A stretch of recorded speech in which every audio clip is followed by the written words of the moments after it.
Welcome to chemistry जंग। तो आज हम स्टडी करने वाले हैं BBT, that is valence bond theory and valence bond treatment for hydrogen molecule. जो बीबीटी है that is introduced by helter and London in 1927 and इसको फर्दर डेवलप किया था पोलिंग एंड शेल्टर ने इन 1931। जो ये बीबीटी है वो बेस्ड होती है एटॉमिक ऑर्बिटल्स के ऊपर एंड देन एलिमेंट्स की इलेक्ट्रॉनिक कॉन्फ़िगरेशन के ऊपर एंड जो ऑर्बिटल्स प्रेजेंट है उनके बीच में जो ओवरलैपिंग होती है उसके ऊपर एंड देन जो हाइब्रिडाइजेशन होती है ऑर्बिटल्स की उसके ऊपर। इसको हम डिस्कस करेंगे फर्दर नेक्स्ट क्लासेस में, हायर क्लासेस में। बीबीटी के जो पोस्टुलेट हैं वो आपके सिलेबस में नहीं है, उसको हम बाद में डिस्कस करेंगे। अभी हम डिस्कस करने वाले हैं ट्रीटमेंट फॉर हाइड्रोजन मॉलिक्यूल। हमने यहाँ पे सबसे पहले कंसीडर किए हैं हाइड्रोजन के मॉलिक्यूल। हाइड्रोजन का फर्स्ट मॉलिक्यूल उसको हमने नाम दिया है ए एंड सेकेंड मॉलिक्यूल उसको हमने नाम दिया है बी एंड इसका जो न्यूक्लियस है उसको हमने रिप्रेजेंट किया है Na से एंड जो बी मॉलिक्यूल है उसकी जो न्यूक्लियस है उसको हमने रिप्रेजेंट किया है Nb से एंड देन इनके शेल में जो इलेक्ट्रॉन प्रेजेंट है उसको हमने डिनोट किया है Ea से एंड जो बी एटम के अंदर जो इलेक्ट्रॉन प्रेजेंट है उसको हमने रिप्रेजेंट किया है Eb से। ओके, तो सबसे पहले जब ये मॉलिक्यूल दूर दूर प्रेजेंट है तो इनके बीच में कोई भी इंटरेक्शन प्रेजेंट नहीं है। देन क्या हुआ, जो ये मॉलिक्यूल है दोनों पास आ गए, तो जो ये मॉलिक्यूल है इनके बीच में इंटरेक्शन होना स्टार्ट हो गया। यहाँ पे जब इनके बीच में इंटरेक्शन स्टार्ट हुआ तो कुछ यहाँ पे अट्रैक्टिव फोर्स आए एंड कुछ यहाँ पे रिपल्सिव फोर्स क्रिएट हो गए। यहाँ पे जो अट्रैक्टिव फोर्स यहाँ पे जनरेट हुए हैं तो हम सबसे पहले उनको देखते हैं। यहाँ पे दो तरीके से जो है अट्रैक्टिव फोर्स जनरेट हो सकते हैं। या तो ऐसा हो सकता है कि ये जो न्यूक्लियाई है, न्यूक्लियाई जो होती है वो पॉजिटिवली चार्ज होती है, इसके बीच में और इसके खुद के ही इलेक्ट्रॉन के बीच में अट्रैक्शन हो सकता है। फर्स्ट अट्रैक्शन यहाँ पे बिल्ड हो सकता है। सेकंड अट्रैक्शन क्या हो सकता है कि जो ये एटम है अदर, इसका इलेक्ट्रॉन प्रेजेंट हो और फर्स्ट वाले एटम का न्यूक्लियस हो, मतलब ये वाला पॉजिटिव चार्ज और इलेक्ट्रॉन का ये वाला नेगेटिव, तो इनके बीच में जो अट्रैक्शन होगा इसको भी हम अट्रैक्शन बोलते हैं। सबसे पहले जो अट्रैक्शन फोर्स हमारे पास आया, nucleus of one atom and it's over electron, first atom and it's over electron के साथ जो अट्रैक्टिव फोर्स होगा दैट इज, उसको हम डिनोट करेंगे Na और Ea। ये फोर्स हो सकता है Na Ea या फिर ये फोर्स हो सकता है Nb Eb, ऐसा भी हो सकता है। और सेकंड जो फोर्स हमने पढ़ा दैट इज फर्स्ट ये वाला atom, nucleus of one atom and another atom का इलेक्ट्रॉन। इसको हम रिप्रेजेंट कर सकते हैं Na न्यूक्लियस फर्स्ट एटम का एंड इलेक्ट्रॉन सेकेंड एटम का, न्यूक्लियस सेकेंड एटम का एंड इलेक्ट्रॉन फर्स्ट एटम का। इसको हमने रिप्रेजेंट किया है इस डायग्राम की हेल्प से। यहाँ पे ये जो है हमारा हाइड्रोजन का न्यूक्लियस है, इसको हमने शो किया पॉजिटिव चार्ज से एंड ये हाइड्रोजन का ही इलेक्ट्रॉन है जिसको हमने डिनोट किया है नेगेटिव चार्ज से, और यहाँ पे Ha एंड Ea। इसके बीच में ये फोर्स है, इसको हम कहेंगे ओल्ड फोर्स और इसको हमने डॉटेड लाइन से शो किया है। ऐसे ही सेकंड फोर्स कौन सा हो सकता है, यहाँ पे हाइड्रोजन का जो न्यूक्लियस है उसको हमने शो किया पॉजिटिव चार्ज से और हाइड्रोजन का जो सेकंड मॉलिक्यूल है उसका इलेक्ट्रॉन है Eb, उसको हमने शो किया है नेगेटिव चार्ज से। तो इनके बीच में भी अट्रैक्शन होगा जो कि पहले से प्रेजेंट है एक मॉलिक्यूल के अंदर। अब यहाँ पे क्या होगा कि अगर यहाँ पे फोर्स प्रेजेंट हो जाए, ये जो हाइड्रोजन का फर्स्ट मॉलिक्यूल है इसके बीच में एंड देन इलेक्ट्रॉन जो है वो सेकंड न्यूक्लियस का है, जो कि हमने सेकंड पॉइंट में पढ़ा। ये यहाँ पे जो फोर्स प्रेजेंट होगा इसको हमने डिनोट किया है सॉलिड लाइन से और ये न्यू फोर्स है। ऐसे ही यहाँ पे भी हमारा फोर्स जो है वो जनरेट हो जाएगा और ये भी सॉलिड फोर्स न्यू फोर्स होगा। ठीक है, ऐसे ही यहाँ पे रिपल्शन फोर्स भी जनरेट होगा, तो यहाँ पे भी दो रिपल्शन फोर्स हो सकते हैं। लाइक वो कौन कौन से होंगे, अगर यहाँ पे दो इलेक्ट्रॉन्स दो एटम्स के प्रेजेंट है तो भी यहाँ पे रिपल्शन फोर्स आ सकता है। Like nuclei electrons of two atoms, like first electron का एटम EA एंड EB, तो दोनों के बीच में रिपल्शन होगा, या फिर रिपल्शन कब हो सकता है, दोनों न्यूक्लियाई आ जाए लाइक HA HB। सो रिपल्शन फोर्स को हमने इस डायग्राम से शो किया है। ठीक है, अब यहाँ पे एक्सपेरिमेंट की हेल्प से भी ये देखा गया है कि जो मैग्नीट्यूड है न्यू अट्रैक्टिव फोर्स, जो ये हमारे अट्रैक्टिव फोर्स बने थे, इसका मैग्नीट्यूड ज्यादा होता है रिपल्सिव फोर्स के कंपैरिजन में।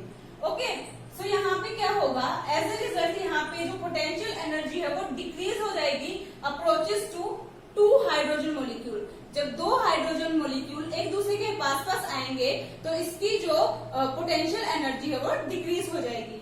अगर हम यहाँ पे हाइड्रोजन मोलिक्यूल की बात करें तो ये पोटेंशियल एनर्जी कर्व है। सो जो हाइड्रोजन मोलिक्यूल है वो अगर जितनी एनर्जी रिलीज करेगा उसको हम बोलते हैं बॉन्ड एंथैल्पी। ठीक है, यहाँ पे हाइड्रोजन मोलिक्यूल हमारे पास प्रेजेंट है, अगर उसको हमको डिसोसिएट करना है तो हमको उसको जो मिनिमम अमाउंट ऑफ एनर्जी है that is 435.8 kilo joule per mole ये प्रोवाइड करनी पड़ेगी, एंड देन वो हाइड्रोजन के अलग अलग एटम्स में सेपरेट हो जाएगा। ठीक है, लेकिन जो हाइड्रोजन का जो सेपरेट एटम है वो स्टेबल नहीं होता। हाइड्रोजन जो है वो H2 की स्टेट में ज्यादा स्टेबल होता है। और ये है इसका पोटेंशियल एनर्जी कर्व। लाइक ये ग्राफ है, अगर 2 एटम्स यहाँ पे दूर दूर प्रेजेंट है तो उनके बीच में इंटर न्यूक्लियर डिस्टेंस ज्यादा होगी। अगर दोनों पास पास आ जाए तो बॉन्ड एंथैल्पी, यहाँ बॉन्ड एनर्जी जो है वो कम होगी। और यहाँ पे जो है बॉन्ड एनर्जी सबसे ज्यादा होगी जब वो दोनों ओवरलैप हुए हैं with inter nuclear distance. Like ये वाला फर्स्ट एटम है एंड ये सेकेंड एटम है। ओके, तो ये होगी इसकी बॉन्ड एनर्जी, और यहाँ पे हमने शो किया है इसकी एनर्जी को, और ये जो एनर्जी होगी that is 435.8 kilo joule per मोल। और यहाँ पे नीचे हमने शो किया है इंटर न्यूक्लियर डिस्टेंस, जो एटम्स प्रेजेंट है उसकी इंटर न्यूक्लियर डिस्टेंस कितनी है दूसरे एटम के साथ। ठीक है, तो ये था हमारा ट्रीटमेंट फॉर हाइड्रोजन मॉलिक्यूल। हाँ, और इसकी जो बॉन्ड लेंथ होगी दैट इज 74 पिकोमीटर। जो दोनों एटम्स की जो बॉन्ड लेंथ होगी वो होगी 74 पिकोमीटर। अब हम यहाँ पे स्टडी करते हैं कि ओवरलैपिंग कैसे होती है। सो ओवरलैपिंग के अंदर सबसे पहले हम पढ़ते हैं सिग्मा बॉन्ड को।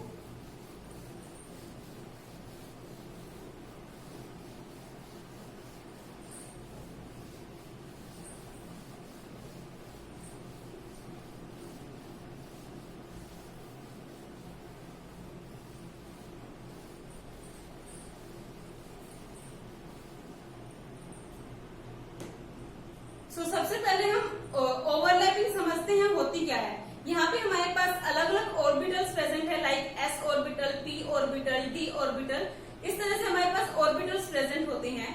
जब वो एक दूसरे के साथ ओवरलैप होते हैं, सो मतलब दोनों एक दूसरे के पास आते हैं, एंड देन उनके बीच में और ज्यादा ओवरलैपिंग होनी स्टार्ट हो जाती है, एक दूसरे को ओवरलैप करते हैं।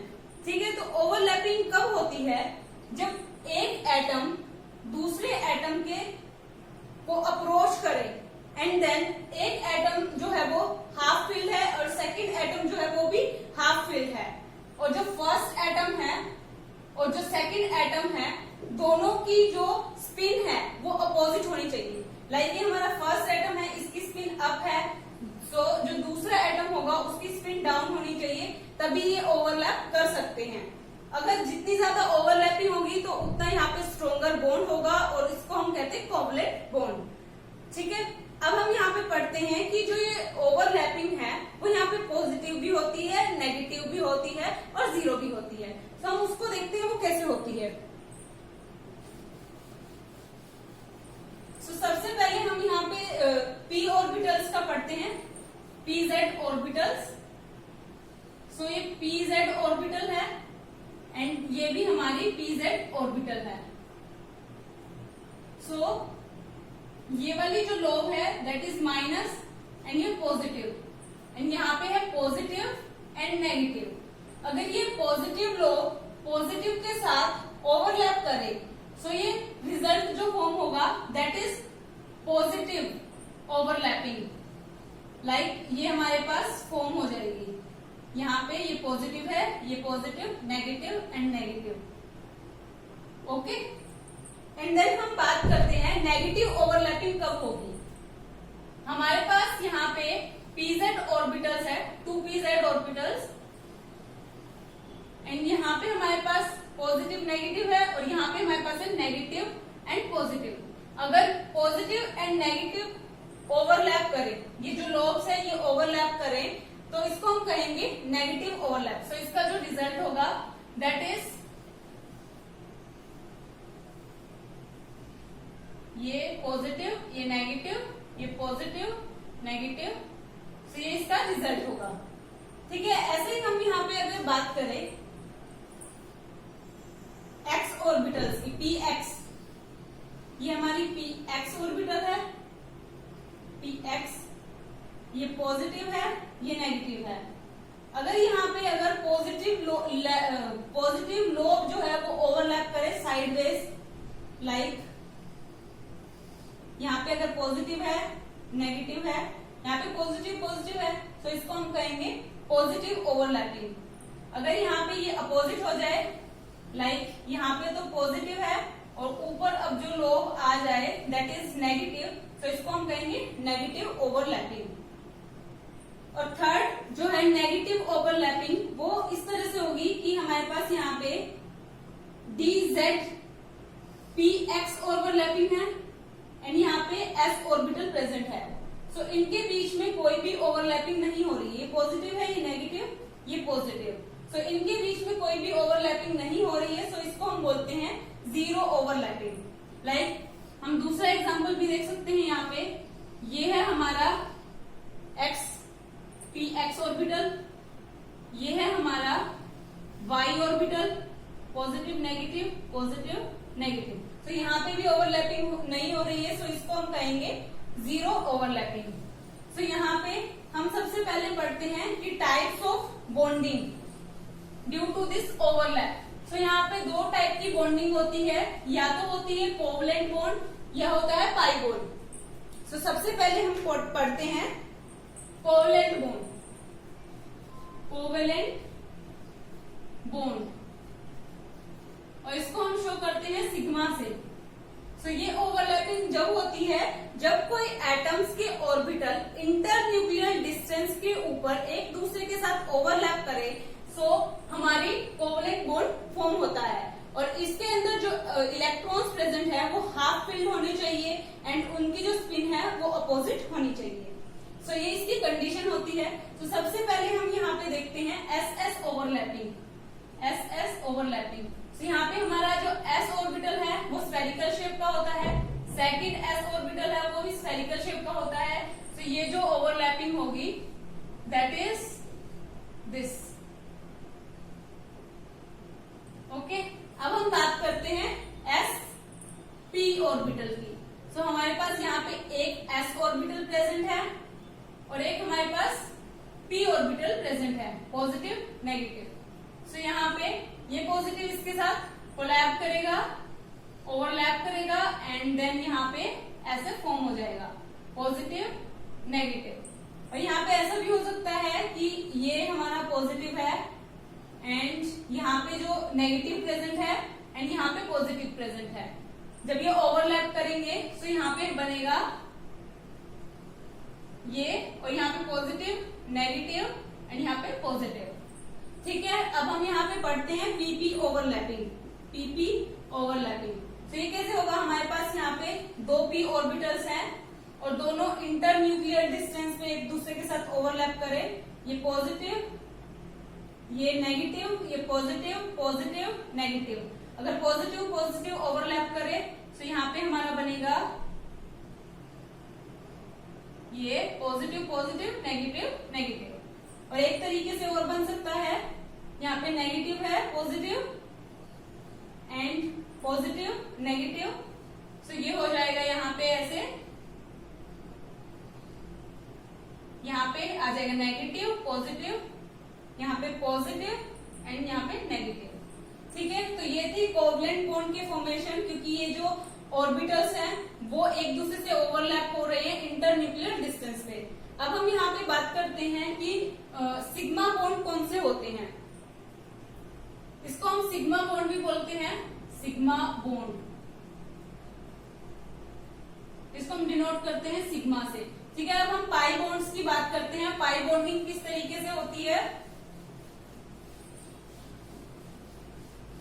जब कोई भी ऑर्बिटल्स साइडवेज ओवरलैप करे या फिर perpendicular to the internuclear distance overlap करे तो उसको हम कहते हैं साइडवेज ओवरलैपिंग और sigma bonding, sorry pi bonding.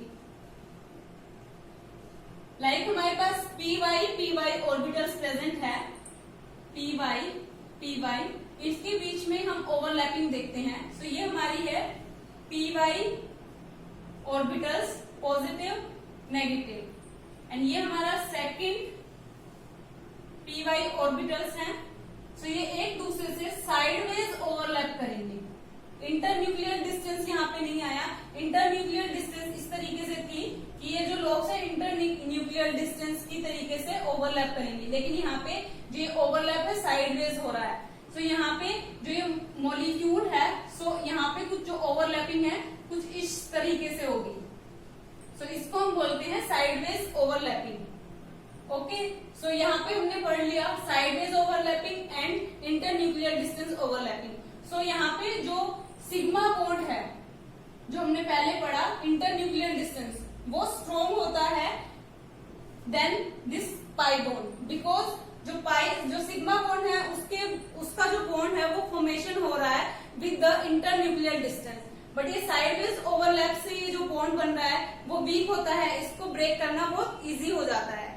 और यहाँ पे जो है बॉन्ड का रोटेशन भी नहीं हो पाता। जो हम पाई बॉन्ड की बात कर रहे हैं तो यहाँ पे बॉन्ड रोटेशन भी नहीं हो पाता, और उसमें जो सिग्मा बॉन्ड है उसमें जो बॉन्ड रोटेशन है वो इजिली अवेलेबल है। ठीक है, सो ये था आज का कुछ बेसिक कॉन्सेप्ट। होप आपको ये समझ आया होगा। अगर कोई भी डाउट प्रेजेंट है तो आप कमेंट बॉक्स में कमेंट कर सकते हैं। Hope you like this video, hit the like button, share with your friends and subscribe to my channel. Thank you so much.